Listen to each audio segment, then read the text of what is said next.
sides of the story. We need to hear both sides of the story. I've never dreamed that I would ever be here saying, well, all changes when you're 40, because I never think things like that. Plus the Doughboys and Amy Mann. W's on Phil Collins. When you get to 40, you get to become more reflective, and you start to think more about where you're going, where you've been.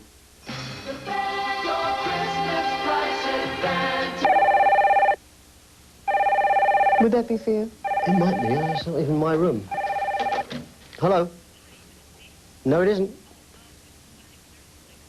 No, they're not. I'm doing an interview, in fact. Okay, my love. Bye-bye. Go away.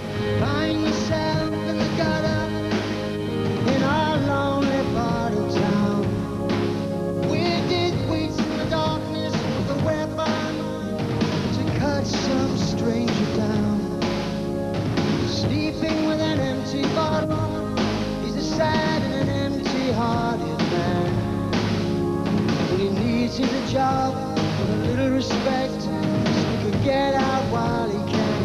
This record is more, as has been said, more emotionally bare, more personal. True. Why at this point in your life do you feel like coming clean with the inner goods? It happened that way. I wanted people to be taken on a little journey.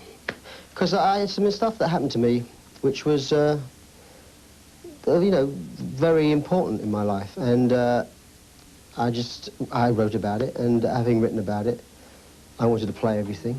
I wanted to produce it. I wanted it to be mine. I didn't want to share it. At that time, you don't even think about it coming out, really. You just make the record, you write the songs, and you do the demos at home.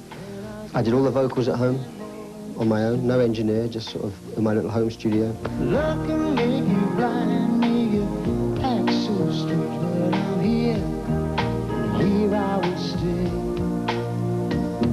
So every day I cry. I don't mean to pry, but when you say that something's happened to me... Does he know me this well already?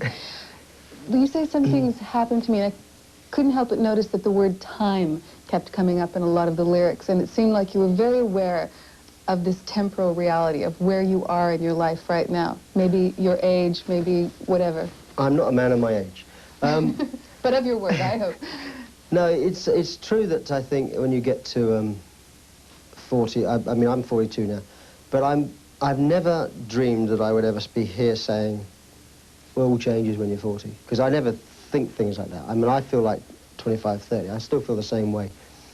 And, but I'm prepared to believe that not everybody can be wrong, you know, that everybody always says, it's always been a cliche, you know, when you get to 40, you get to become more reflective, and you start to think more about where you're going, where you've been. Well, okay, well, I'm allowing for a little bit of that. But quite literally, a couple of things happened, and... What are these things? I know, well, I can't, you know, it's not fair to talk about them. It's not fair to not talk about them from your point of view, but it's not fair to talk about them from my point of view and other people around me. They affected you emotionally? Yeah. Okay. And there were ghosts from my past. And the brother shrugs to his sister and says, looks like it's just us from now on. All we always need to hear both sides of the story. We need to hear both sides of the story. I'm a firm believer that everybody out there that's got an idea, if they can afford 2 cassette players, they can make a record, you know. People write to me and say, hey, I got no money for an album, man, you know, I can't go into the studio. You can, you know, if a song is a good song or an idea is a good idea, then the spirit is more important than the quality, ultimately, which is why some of these, you know, that's why punk happens, that's why grunge bands happen and all that. It's what it says, not necessarily how it sounds, you know. So, I did start playing, noodling around in the early 60s when we had a piano in the house, but I'd never had written a song with a beginning and an end until Duke, which was around the time of Face Value. And Misunderstanding, which was a hit, was one of my first songs that I wrote.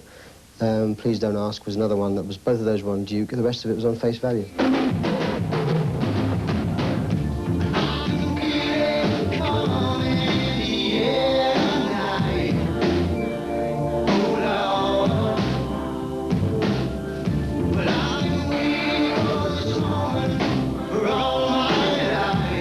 I'd never played everything myself. I'd always played the keyboards myself and drums, but I'd always got a guitar player in, whoever he may be, and I've also always got a bass player in.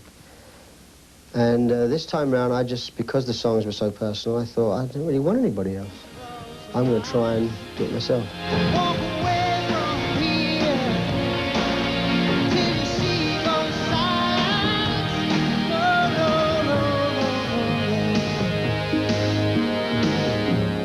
The guitar sounds were, I was quite moved by them.